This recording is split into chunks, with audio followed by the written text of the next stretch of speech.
I, M47, have a comfortable and fulfilling life. I have a job I truly enjoy, I live in a nice suburb, and I am blessed with 3 wonderful children, M8, F6, F4, and a lovely wife, Emily, 45. I've always felt Emily and I were an ideal match. However, a recent email I received has deeply unsettled me and planted a seed of doubt in my mind. Emily lived in the UK between 2010 and 2015, during which time she pursued a PhD. Because she lived there so long, she developed many close friendships and has made it a point to return every couple of years to maintain those ties. This past August, she traveled to the UK for 3 weeks to attend the wedding of one of her close friends. After some consideration, we agreed that it would be best for me and the children to remain at home, as I could not take that much time away from work, and the children were unlikely to find much enjoyment in such an event. Emily departed, returned as expected, and life returned to normal for us. Last week, I received an email on my work email address. It was supposedly from the wife of Emily's friend. I'll call him Jake, M44. According to this woman, she has a very strong reason to suspect that Jake and Emily engaged in an affair. She listed off her suspicions, noting Jake had picked Emily up from the airport, spent considerable time at her hotel, and how the two of them frequently went out to dinner alone. She even included pictures of my wife's earrings that she said she found in Jake's pockets when she was doing the laundry and pictures of a lipstick stain on his shirt. The color is one I recognize as something Emily often wears. There is some other evidence she listed off. For the sake of conciseness I will not include them here. All this was a lot to absorb, and for a while, I thought it was some sort of joke, so I tried my best to ignore it, but it kept coming back into my mind. I remember that before her trip, my wife would talk to all her friends there. I don't know if this email is influencing my memory, but I think she probably spoke with Jake the most. Additionally, I know Emily never liked Jake's wife, though I can't say why. I've never pried into Emily's phone or social media accounts before, but I feel very tempted to now. However, I know I'd feel terrible if I looked and found nothing. Also, if I start acting suspicious, wouldn't she just delete everything out of fear of being found out? I am unsure of how to move forward and would welcome any guidance on handling this. The best I can currently come up with is asking to see her phone immediately after confronting her about it so as to not give her no time to delete anything, though part of me thinks this would upset her and potentially not even show anything. Edit, I forgot to include, my wife no longer has these earrings. She wasn't wearing them when she returned, and when I asked, she said she lost them. Update 10 days later, a few hours after sharing my first post, I confronted Emily. She confirmed my fears. She claims she's in love with Jake and can't live a lie any longer. She still claims to love me and the kids but says she can't stay with us any longer. According to her, she was waiting for a better time to tell me and the children. Apparently, this has been going on since March, with Jake flying out here occasionally and Emily secretly meeting him. We're getting divorced. Emily is moving to the UK soon. She confirmed that in August, in addition to the wedding, she attended a job interview, and she's set to start around the new year. She's already applied for a British visa. She plans to live with Jake once she moves. As for custody, Emily is voluntarily surrendering her chance of full custody. She doesn't want to uproot the kids, so they'll stay here in Canada with me. There's a part of me that appreciates that decision, but there's also the part that is astonished at how easily she's walking away. She wants to pay child support, but I'd rather raise my children without her financial influence. That said, the court will likely insist on support, regardless of my feelings. Emily is also seeking structured visitation rights, which, given the circumstances, will likely be granted. Based on what I've been told, the court generally leans toward arrangements that allow both parents to maintain relationships with the children, even when one is relocating to a different country. The lawyers are still working out the details, but it seems she'll have visitation during school breaks and holidays, with the possibility of virtual calls in between. I've been keeping things as amicable as possible, and the more cooperative I am, the more Emily seems to agree with my demands. We are also discussing the future of our home. Emily has expressed a desire to sell the property and divide the proceeds. While I am reluctant to part with the family home, it is unlikely I have much of a choice since it was bought during our marriage. For now, our lawyers are still working through the details, and no final decisions have been made. Given the situation, it could be a good while before we reach a resolution. In the meantime, LVE been advised not to make any major financial moves. As much as I want to stay here with the children, I know selling is most likely inevitable. As of this writing, Emily is in an Airbnb and Jake has flown here to stay with her. They plan on traveling to the UK at some point in the near future. My lawyer tells me that adultery isn't grounds for special treatment when it comes to custody or property division. Therefore, it won't influence how assets are divided unless marital funds are directly involved. Emily likely used money from her personal account. Unless it can be proven she used our joint finances to fund the affair, it's unlikely this will make any difference in court. I have been in regular communication with Jake's soon-to-be ex, Eleanor, primarily through email, and more recently, we've spoken over the phone a few times. Eleanor apologized, saying she felt guilty for telling me about the affair and worried that if she hadn't, maybe my marriage could have been salvaged. I reassured her that, for me, the gravity of the situation made divorce inevitable, and I'd rather not remain in the dark about something of this significance. She even sent me messages and other evidence of their relationship, but since Emily is openly admitting to the affair, it doesn't really matter in the context of the law. Eleanor has also told me a lot about Jake. Apparently, this is the third time he's cheated on her, and she's had enough. There's no chance of reconciliation this time, she says, and he doesn't seem interested in trying. She mentioned that Jake has zero desire to raise children who are not biologically his, which explains why Emily's not fighting for custody. Eleanor's divorce will most likely be much longer and more drawn out than mine, given that both her and Jake want full custody of their children, and can't agree on several other issues. I haven't had much time to process everything. These past 2 weeks have felt like a blur in every way. But one thing I can say with certainty is that I have nothing left for Emily. Not because she betrayed our marriage, but because of how easily she's walking away from our children. I never thought I could hate someone I once loved so much. It's a strange feeling. The hardest part in all of this is the children. My 2 youngest daughters have started asking why their mother isn't around as much anymore, and it's been very difficult trying to communicate with them about the nature of the situation. My eldest seems to understand a little more and, as a result, he has become quiet and withdrawn. I'm fortunate to have a family that has been incredibly supportive so far. My children have received numerous thoughtful letters from some of their cousins, which I've been reading to them each night. All my siblings have also sent gifts for the kids, and one of my brothers, along with his wife, drove up to visit over the past weekend. My sister-in-law even prepared plenty of food, some of which is still in the freezer. They also kept the children entertained while I met with my lawyer. My other siblings have also offered to come and look after the kids whenever I need them. Beyond that, my parents have been calling daily to check in on us, and my 78-year-old mother has already made plans to stay with us for 2 weeks in November to help around the house. The collective effort of my family has made this experience much more bearable, and I'm deeply grateful for all their support. To everyone who encouraged me to speak with Emily after my last post, I'm grateful. I was tempted to ignore Eleanor's message, but it kept gnawing at me. Your advice gave me the courage to act. Emily has shown herself to be a liar, and I have no doubt that her idea of a better time was simply when it would cause the least inconvenience for her and Jake. Update 2, almost 1 month later. Think of this less as an update and more as a chance to vent a few things now that I've had more time to process my situation. I know that Emily often traveled back and forth to the UK during our marriage. She claims her affair with Jake only began in March 2024, but I'm convinced she's lying. It's almost certain that this has been going on for years.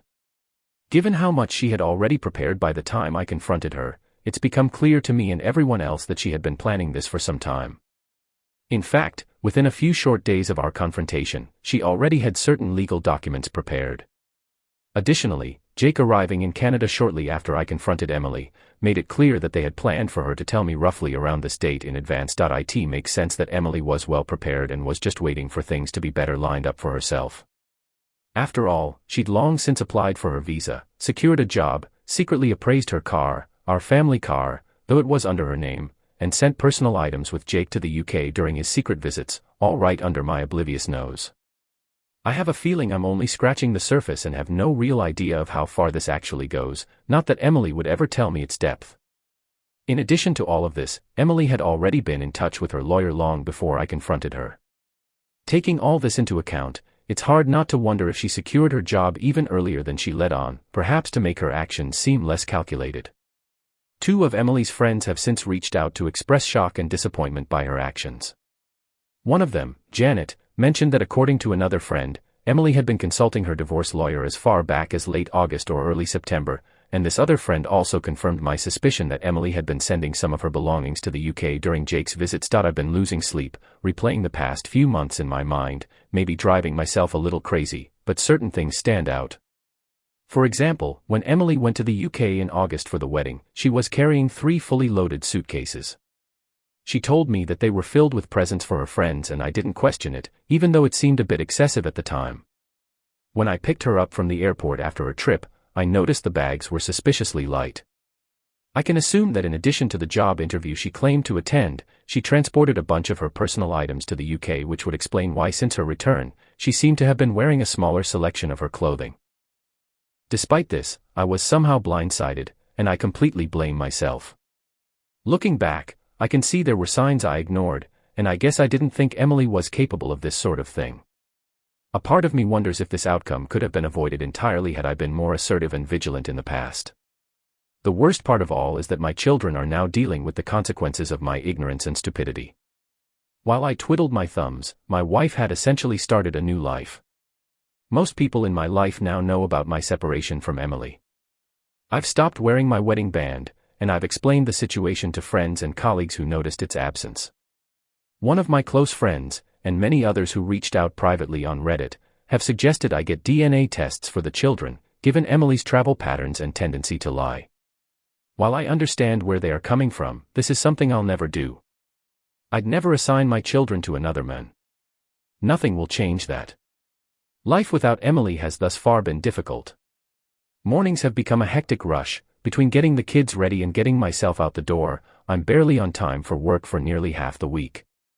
It's frankly exhausting trying to keep up with all the extra parenting duties I have to perform throughout the day. Our current home has a large driveway, so on top of everything else, I'm already dreading the task of shoveling it once the snow starts falling. The kids are feeling the strain, as well. They don't particularly like the food I prepare most days, and they hate how I'm always busy. It's incredibly frustrating to know that while we're here struggling, Emily recently departed for a relaxing vacation through Europe with Jake. Communication between us has dwindled, and I only learned of these developments recently.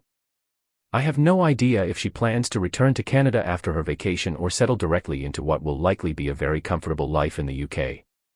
On a more positive note, I was able to get the kids to see their doctor recently. She gave me a bunch of useful resources and advice. She placed an emphasis on how time and clear communication were the most important factors for their adjustment. While I'm optimistic, I'd be lying if I said I wasn't worried. It's still early, I know, but they remain quite upset about the entire ordeal and act out regularly as a result. It is abundantly clear that they're having a hard time adjusting to our new reality. Throughout all of this, my family has been a tremendous support.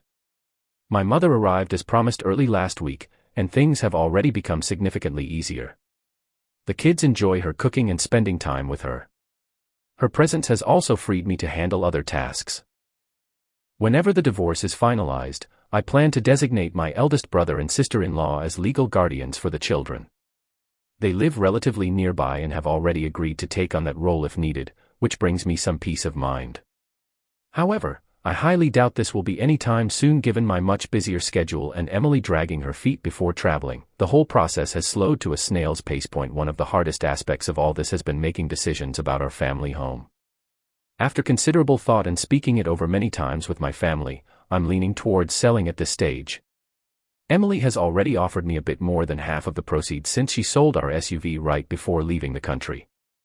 My lawyer has noted that selling the SUV before we finalized anything was premature on her part, considering I contributed significantly, 40%, to the purchase.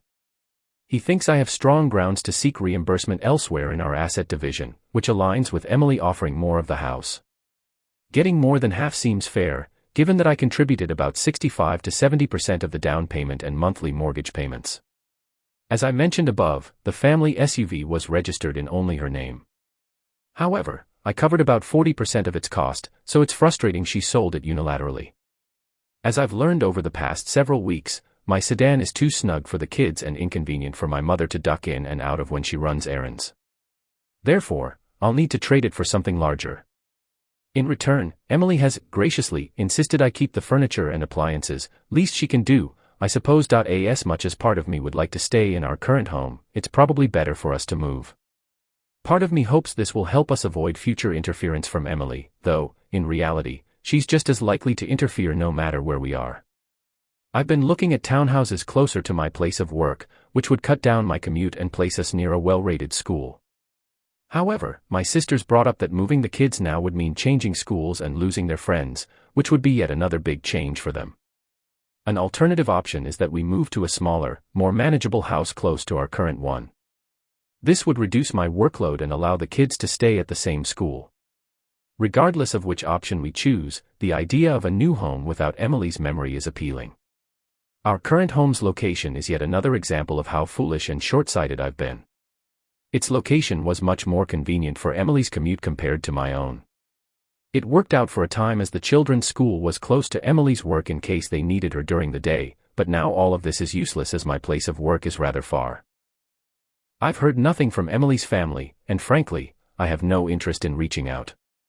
As for Emily's future with Jake, I don't wish her relationship to fail. The longer her life is stable, the less likely she'll disrupt ours. But I take solace in knowing she remains unaware of Jake's infidelity history. I don't feel any moral obligation to warn her about Jake's character, and Eleanor feels the same way. I've made a point to check in on Eleanor regularly. She doesn't have the same family support I do. Her immediate family is charmed by Jake's ample wealth and believes that she should do whatever it takes to keep him, even though it is clear that neither he nor Eleanor wants reconciliation. Addressing questions and concerns. 1 month later, hello.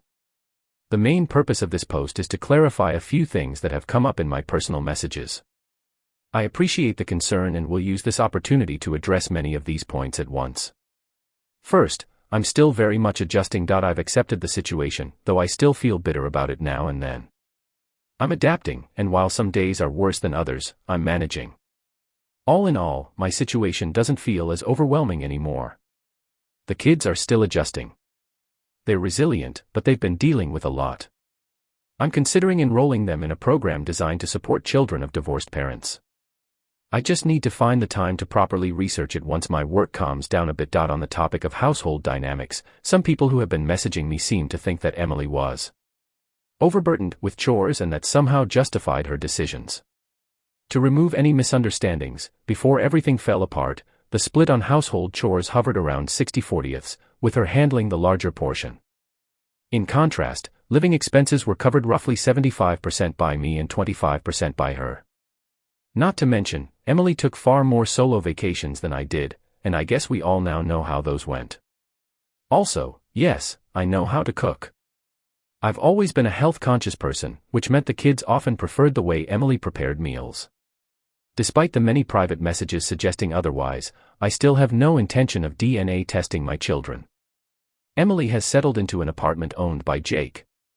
I'm not sure if I mentioned this before, but apparently, Jake owns an apartment in the city to avoid commuting during the week. According to Eleanor, he'd stay there and go back to his house on weekends to be with her and the children. Since his most recent affair has come to light, he's been living there full-time and only comes to the house to see his children. Eleanor also mentioned the apartment is the same place where he carried out his previous affairs, which is fitting, I guess. In other news, I finally replaced my sedan with a larger car. I spent much more than I probably should have, but it's been one of the few things bringing me joy lately. Lastly, many people have been messaging me to suggest that I have some sort of moral obligation to warn Emily about Jake's previous infidelity and the chance he may cheat on her. I don't think this is my responsibility. Maybe Emily already knows and just doesn't care. Update: 2 months after the last update, I've decided to make a quick update as many people have been asking how the children and I have been faring. I apologize for not being able to do this sooner as my current schedule does not allow much free time. So far, things are a bit better. Life has become easier since I hired a nanny to help around the house and with the children. With her handling a sizable portion of the weekly chores, I've been able to focus more on work. I do enjoy my job, but lately, I've been putting in longer hours to keep our finances in check. Between legal fees, the nanny salary, and a car I probably spent too much on, my expenses have been adding up fast.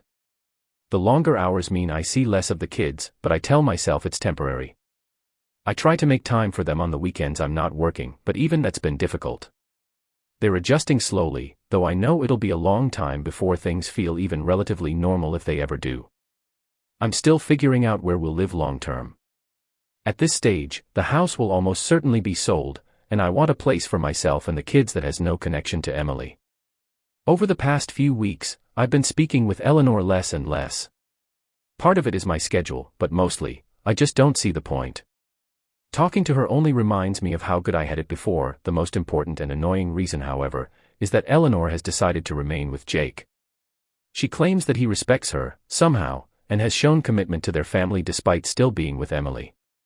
According to her, he has demonstrated this commitment by prioritizing their children over his new relationship and by respecting her space. It is jarring, considering how just a few months ago, she was adamant about going through with the divorce, yet now, she's cancelled these plans entirely. Then again, maybe I shouldn't be surprised. By her own admission, this isn't Jake's first affair, and she's always forgiven him in the past. Emily still lives in an apartment Jake owns, while Eleanor remains in the family home with their children. Jake splits his time between the two, staying at the apartment during the week and coming home on weekends and sporadic weeknights.